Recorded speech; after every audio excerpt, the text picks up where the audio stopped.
की खोटा तुम्हाला इतकंही गांभीर्य नाही की आपला एक सहकारी आपण अशा प्रकारच्या संशयास्पद अपघातामध्ये गमावलेला आहे।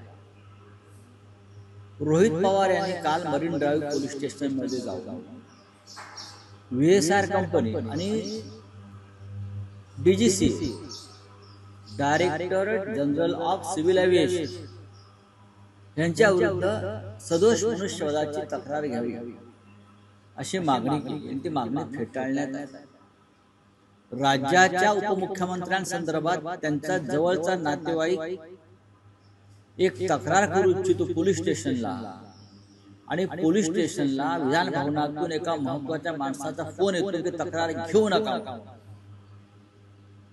हा काय प्रकार आहे? म्हणजे तुमचं जे सगळे अश्रू होते ते मगरीचे अश्रू होते ना। डीजीसी ने अशा प्रकारच्या अनेक हत्या अप्रत्यक्षपणे केल्या। एअर इंडियाचं विमान पडलं अहमदाबादला, त्याचं काय झालं ते तपासा। तुम्ही त्या पायलटला जबाबदार धरताय, पण पायलट जबाबदार नाही आहे। ड्रीम लायनर मधल्या ज्या त्रुटी आहेत त्या जबाबदार आहेत, पण ते सरकार बाहेर काढत नाही, प्रकरण दाबलं जात आहे। व्हीएसआर कंपनीचं विमान जे कोसळलं बारामतीला, त्यात सुद्धा ते प्रकरण दाबलं जात आहे आणि रोहित पवारांची तक्रार सुद्धा तुम्ही दाखल करून घेऊ शकत नाही। रोहित पवार काल मला भेटले आणि या क्षेत्रातले काही एव्हिएशन क्षेत्रातले काही सध्याचे पायलट्स, फील्डवर काम करणारे तंत्रज्ञ, रोहित पवार, मी अशी आम्ही एक प्रदीर्घ चर्चा केली की नक्की काय घडलं असेल। खरं म्हणजे मला आश्चर्य वाटलं की रोहित पवार यांनी या संपूर्ण विषयाचा, एव्हिएशन क्षेत्राचा, त्यातील त्रुटींचा जो अभ्यास केलेला आणि समोर मांडतायत तो थक्क करणार आहे, तो थक्क करणार आहे। म्हणजे नक्की कुठे काय घडलं असेल किंवा काय घडू शकलं असतं, त्याला कोण जबाबदार आहे। डीजीसीए पासून एटीसी पर्यंत आणि व्हिजिबिलिटी पासून ते ब्लॅक बॉक्स पर्यंत या अनेक गोष्टींवरती मी त्यांच्याकडून काल बऱ्याच गोष्टी समजून घेतल्या।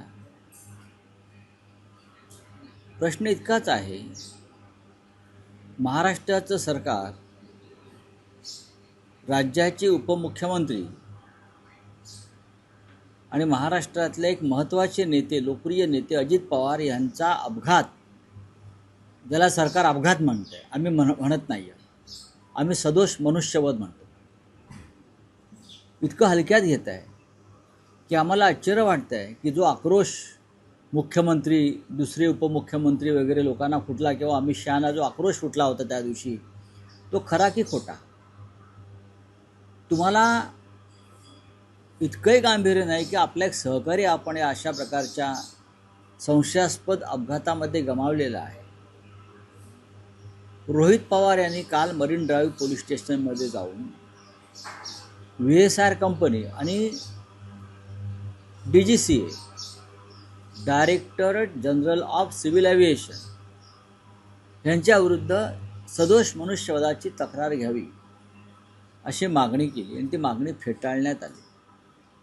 राज्याच्या उपमुख्यमंत्र्यांसंदर्भात त्यांचा जवळचा नातेवाईक एक तक्रार करू इच्छितो पोलीस स्टेशनला आणि पोलीस स्टेशनला विधान भवनातून एका महत्त्वाच्या माणसाचा फोन येतो की तक्रार घेऊ नका म्हणून। हा काय प्रकार आहे? म्हणजे तुमचं जे सगळे अश्रू होते ते मगरीचे अश्रू होते ना।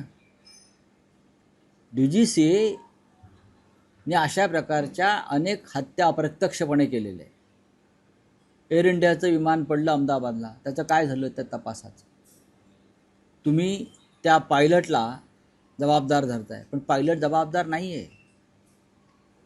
ड्रीम लायनर मधल्या ज्या त्रुटी आहेत त्या जबाबदार आहेत, पण ते सरकार बाहेर काढत नाही, प्रकरण दाबलं जात आहे।